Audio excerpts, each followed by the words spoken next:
Hello guys, and welcome back to the Ship Buyer's Guide for Star Citizen. Today we're looking at the Constellation Series of Ships, or the Connies. And the Constellation is for someone looking for a mid-ranged multi-crew experience. They have variants for multi-role, cargo transport, exploration, combat and even luxury touring. All the Constellations come with a 6-month insurance and the Revel and York Hangar, and they all weigh around 80,000, 81,000 kilograms mass. And they also come with those all-important jump drives. I'm going to start off with the Constellation Taurus. She's the cheapest in the range and my favourite for a variety of reasons. Enjoy the adventure of a multi-crew constellation on a budget. The Constellation Taurus is a dedicated freighter. Fully configurable without all the bells and whistles, the Taurus is a great way to get started with cruise ships. She's only $150 for the Standalone. The Taurus suits many types of buyer. She has a huge cargo capacity with 1,900 freight units. So she can be used as a hauler or a cargo transport. She is a great project if you want to outfit a multi-crew ship and literally enjoy outfitting it. You're going to be building that ship up with systems, and every time she goes out she's going to be better and better. She's a great entry-level ship into a true multi-crew experience. She has 4 crew stations for people to actually operate and participate in the operation of that ship. 4 TR4 engines, and she can have a maximum of size 5 engines. 8 TR3 thrusters, so she's not too unmanoeuvrable. She can move around. She's a heavy bird, but she's gonna be mobile. A size 5 power plant that can take a maximum of size 6. She also has a size 4 shield and can take a maximum of size 5. One of her major disadvantages over the other constellations is that she has that size 5 max shield rather than the size 6. Weapons and hardpoints wise, she comes with 4 class 2, that's the gimbal mounted, size 3 lasers, it can take a maximum of size 4. She has 2 class 3 missile mounts with 14 size 1 missiles on. She also has 1 class 5, that's a manned turret, size 4. So that's going to be pretty good at using to defend the Connie at the front and back because it can fully rotate. She is the lightest armed wise of the Connies, but her price tag and upgrades options along with a huge cargo size make her such an appealing option to anyone that wants a multi-crew ship in the verse. I think she's the star of the show, but I will talk more about that later. Next, let's move on to the Constellation Andromeda. The Constellation Andromeda, a multi-person freighter, is the most popular ship in RSI's current production array. Constellations are beloved by smugglers and merchants alike because they are modular, high-powered and downright iconic looking.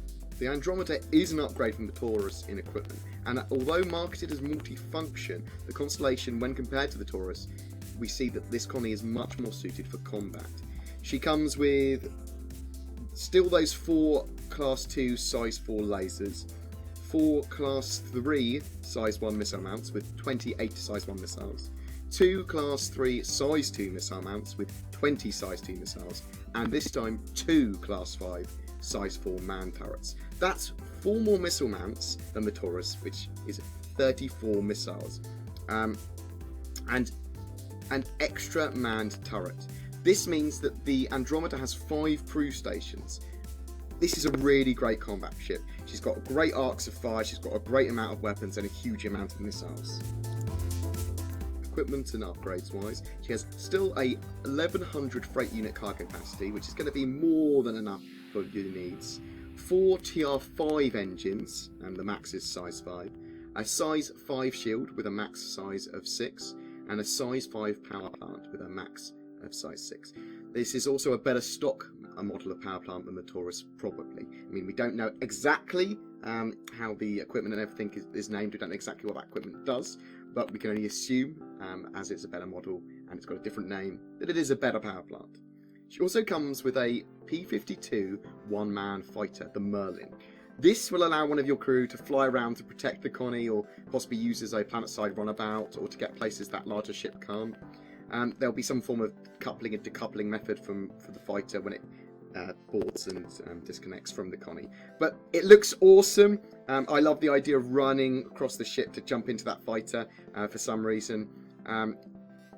I will do a separate video on fighters and carrier ships, and we'll look at that later. The stock weapons, extra upgrade options and fighter make this much more suited to combat roles than the Taurus. It's also a great choice for a group looking to engage in combat missions and PvP combat. She is a bit more expensive than the Taurus though, coming in at $225 for the standalone. Let's take a look at the Constellation Aquila. Explore any distant horizons. The Constellation Aquila features a redesigned cockpit for maximum visibility, advanced sensors, and an onboard Ursa rover for planetary exploration. Let's see what's out there. This is a Connie suited for a group of explorers and is more focused on discovering new planets and exploring them. Same sized upgrades in shield and power plant, engine, as well as cargo capacity as the Andromeda. Hardpoints wise, she's similarly armed to the Andromeda 2, but drops a class 5 manned turret and all of the size 1 missile mounts. Equipment, now this is what makes her an explorer. She comes with that Ursa rover for driving around planets, a long-range scanner suite to aid in exploring, and those extended fuel tanks, so you don't have to come back to base so often. She is an awesome choice for a group of explorers, but has quite a big price tag at $275 standalone. Now, I always feel it's worth grabbing the Taurus and building her up as an explorer and saving you some real life cash.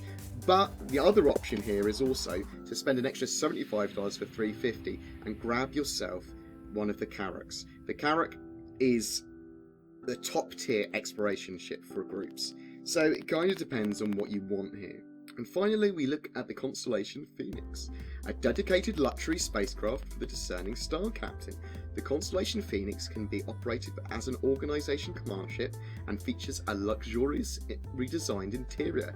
Includes a hidden sensor dampened area for your most precious cargoes. The Phoenix comes with a Lynx rover and a Kruger P-72 Archimedes fighter. Oh, that's a lot of words.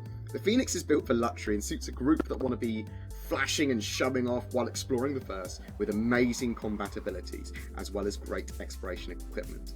The smallest cargo capacity though in the Constellation range, with only 540 freight units, but comes with some amazing equipment and upgrades. A size 6 power plant and can take a size 7.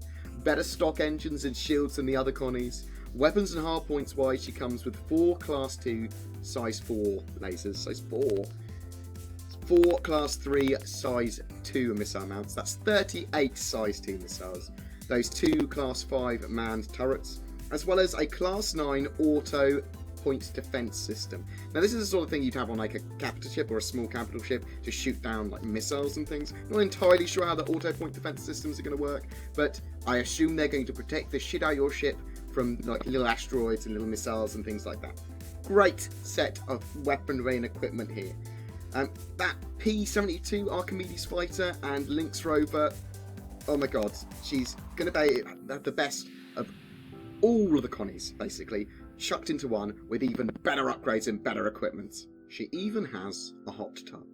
She was a limited time ship though, and it's possible she will appear again, but as an upgrade to the Andromeda to the Phoenix, she is still available on the grey market, and currently will sit you in the region of $180 as an upgrade, making the standalone Phoenix around $400 currently.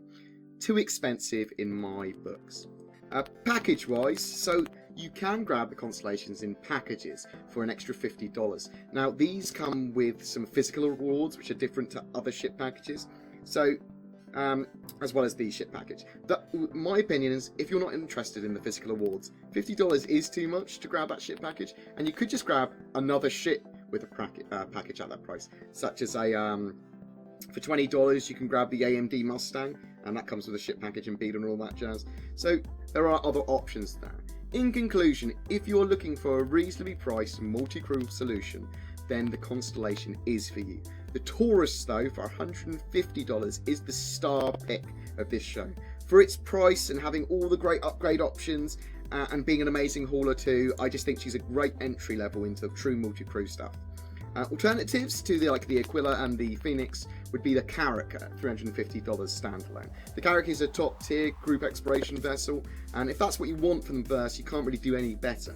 If you're looking for an exploration ship for just a friend and yourself, then maybe the Freelancer DUR is a great choice at just $125. I hope that's been informative, guys. Don't forget to like and subscribe. I will see you next time. I love the Taurus. Remember that. She's only $150. What a great ship. Take care, and I will see you in the verse. Bye!